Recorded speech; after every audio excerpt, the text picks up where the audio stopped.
A very good evening everybody. આજે આપણે બનાવવા જઈ રહ્યા છીએ દહીં તીખારી રેસીપી.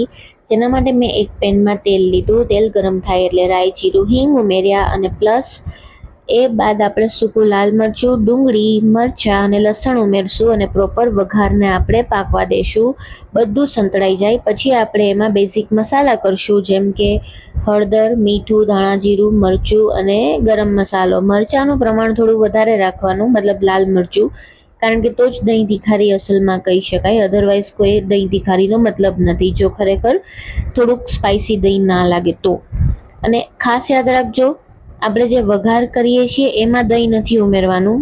દહીં અલગ રાખેલું હોય એની ઉપર વઘાર કરવાનો છે, જેથી દહીં ફાટે નહીં. એટલે ગેસ બંધ કરી મેં દહીં લીધું, દહીંમાં મેં વઘાર ઉમેર્યો. તો આ રીતે ઝટપટ તૈયાર થઈ જશે દહીં તીખારીની રેસીપી. જરૂરથી કહેજો તમને કેવું લાગ્યું, તમે બનાવો છો કે નહીં, ભાવે છે કે નહીં, જરૂરથી મારી જોડે શેર કરજો.